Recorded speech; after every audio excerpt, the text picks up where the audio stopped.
Come on, guys. I had to be the bad guy last week. Hi, my name's Aaron, and I'm here today to talk to you about my freaky culture. I think I have the freakiest culture that you can have. We grew up, me and my family, my siblings, my younger brother, grew up without a television in the home. We didn't really even have Nintendos or Xboxes till we were in our teen years. So because of that, we played outside a lot. We were outside from the time the sun came up till it went down. We were playing on our bikes and running around getting in trouble. And so one thing that makes our family very freaky is mine and my brother's imagination. Now, you can talk about kids having imaginations and doing all these goofy things and crazy things, but we were a little bit different. We would play Cowboys and Indians and all these things that typical kids played, but because we had no television, we grew up with what was called audio dramas. And for those of you that don't know what that is, it's a story that you listen to. We had cassette tapes. I'm sure most of you don't even know what those are.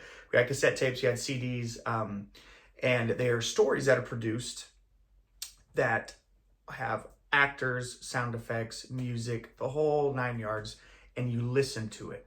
Phenomenal stories. We grew up with things like Adventures in Odyssey. Some of you probably don't know what that is. Hank the Cowdog. Lord of the Rings, they had the whole series of those dramatized, and they were phenomenal. But our biggest influence was Louis L'Amour. Some people call him Louis L'Amour, but it was Louis L'Amour, and he was a Western author, and he wrote cowboy and Indian stories, and that was where our heart was. We loved cowboys and Indians. And so that's the first thing that makes our family a little bit freakish is our wild imaginations. So it wasn't just we go out, bang, bang, bang, bang, I saw you first, you're dead, let's try again. This was like full-on stories that were like 9 and 10 hours long. And we did this every day. We're talking about our guns. We had cap guns. Those were our pistols, our 6-shooters. We had bikes. Those were our horses. Our kitchen was our bar. My parents would buy us the glass bottle root beers. Those were our beer. And so we played and had these epic, long drawn out stories of climbing through the brush. We had our holsters on, cowboy hats, our boots, and we would do that forever. Now, that might not sound too freakish, but what makes it freakish to me is we did this until we were 13 and 14 years old. We might have went a little bit longer than that, but we were very late bloomers, and you know what? I was happy about it. I look back with fond memories of that time. So that's the first thing. The second point is maybe not so freakish, but me and my brother are very musically inclined. We come from a very musical family. My grandparents used to sing on the radio back in the day. You would go down to radio stations and sing live right there on the radio, and they'd put it on the radio as they would sing. And so we came from a very musical family. So along with us playing Cowboys and Indians, when it would get dark, we would go to my church. We lived on our church's property. My parents were the caretakers. And we would go down there and have epic jam session for hours. I played the bass guitar and piano. My brother was a great drummer.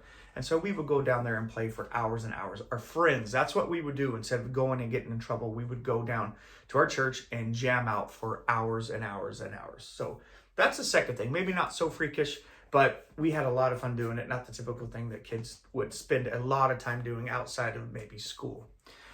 The third thing that makes our culture a little bit freakish is I'm 38 years old. I'm getting a little older, but I still feel young at heart. I feel like I'm still 20 years old. But we've gotten to the age to where we're not quite middle age, but getting close to middle age. And we find ourselves, me and my friends, reminiscing. That's kind of what your guys' grandparents probably did.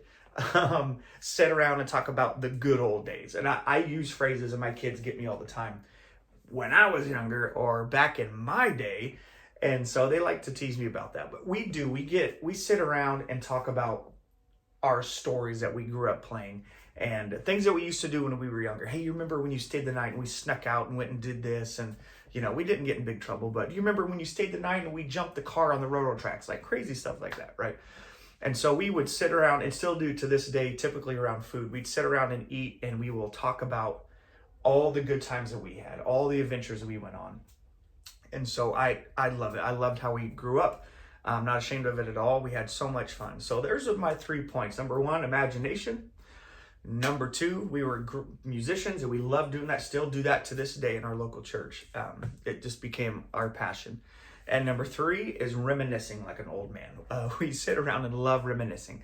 So I'll leave you with this. Don't be afraid to let your imagination grow. And if you're still playing Cowboys and Indians at 38, which some of us might be, I'm playing. It's okay. Just be you and live life to the fullest. And with that, I thank you.